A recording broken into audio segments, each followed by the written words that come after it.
Happy Trails is a non-profit animal sanctuary that operates much like an animal protective league or humane society for dogs and cats, except Happy Trails strictly works with farm animals.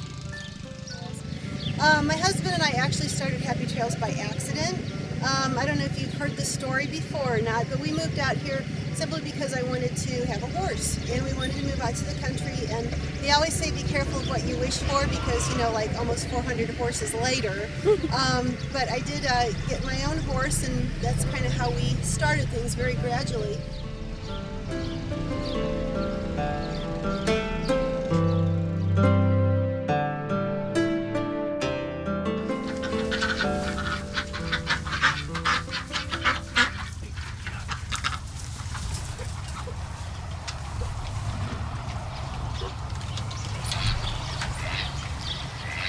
Coming out to Happy Trails it's enjoying just getting to work with the animals, because you get to see the animals come in from such a debilitated state typically, or so thin where they can't move, they can't get up, and that type of thing, and then to see them grow and become the animal that's running and playing and headbutting the other one, or like Kachina running around and kicking at the pig and whatever, from the horse that couldn't even stand up when she came in, that now she can run around at a full gallop in the pasture just because she can, is amazing.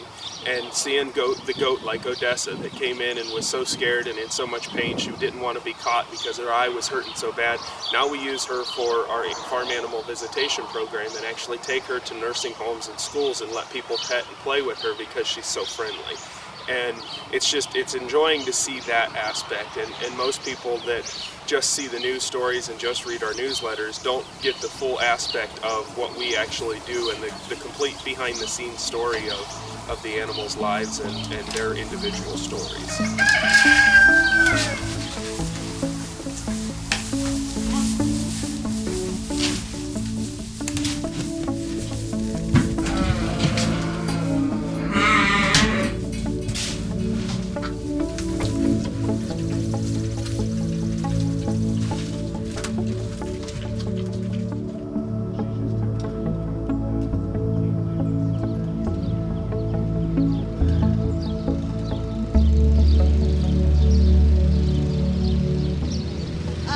Volunteers are actually like gold to us. They are the heart and soul of Happy Trails, because we don't have a paid staff.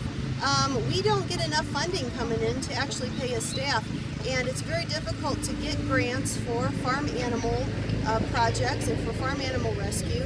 And though there are some grants out there, again, it's finding the people who have those skills to help us write the grants. So our volunteers do everything from taking care of the animals themselves to the administrative work, to hauling and transport, to handling our emergency rescue crew. And I'll tell you what, they are dedicated.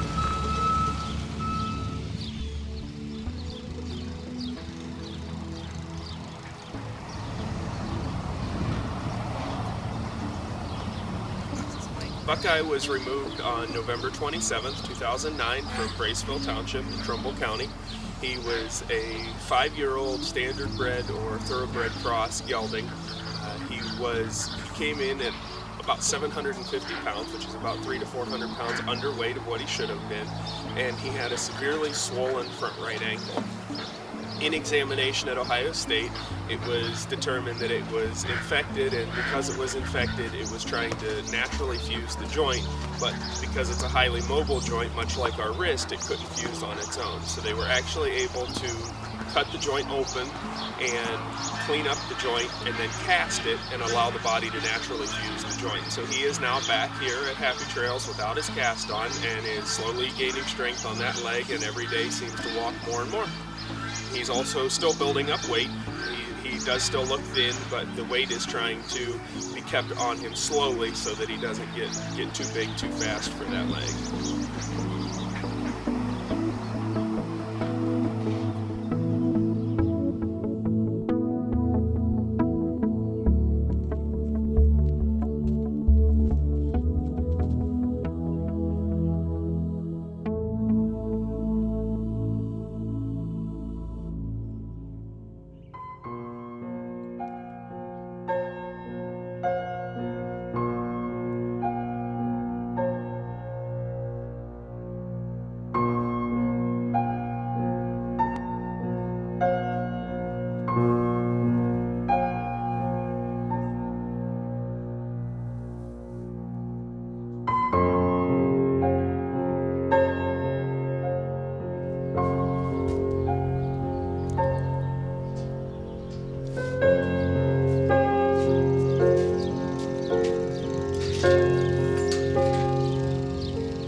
many places in the United States that do this.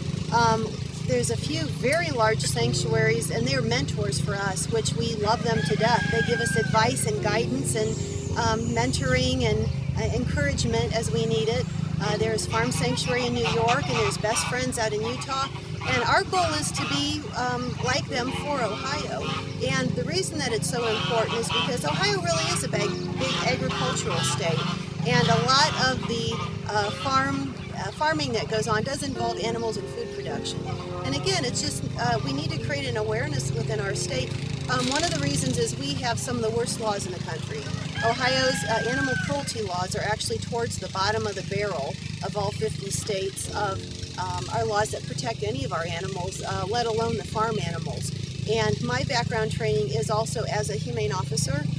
I took my training at the Police Academy down in Dayton, and then I've also trained, I have credits through FEMA and also through AHA, which is the American Humane Association for Animals and National Disasters.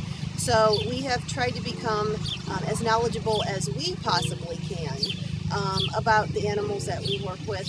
And we want to kind of spread that kindness and compassion for all the animals in Ohio. But you're right, we are pretty much it.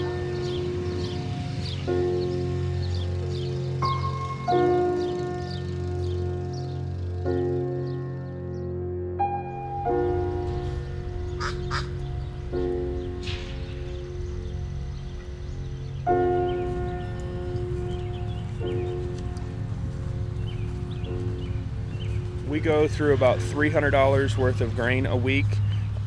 We go through about, if we're using square bales, we go through about 50 square bales a week, which are $3 a bale. So you've got $150 a week in hay and about $300 in grain every week.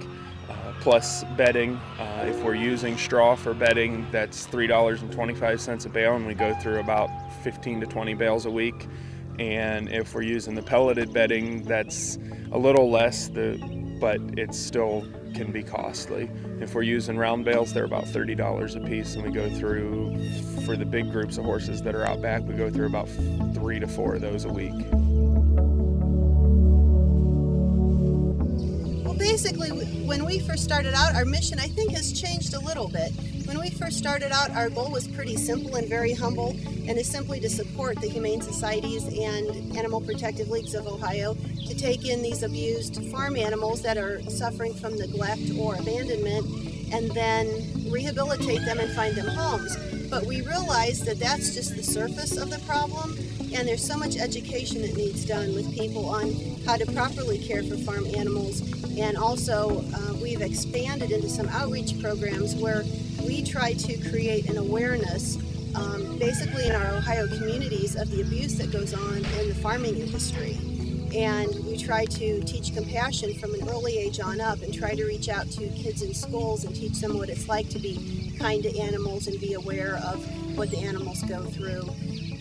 And then we also started a program where we work with nursing homes. It's called our Farm Animal Visitation Program. So we take in some of the farm animals to visit the elderly, and the goats are perfect for wheelchairs. So they're the perfect height, and they can reach out and pet them.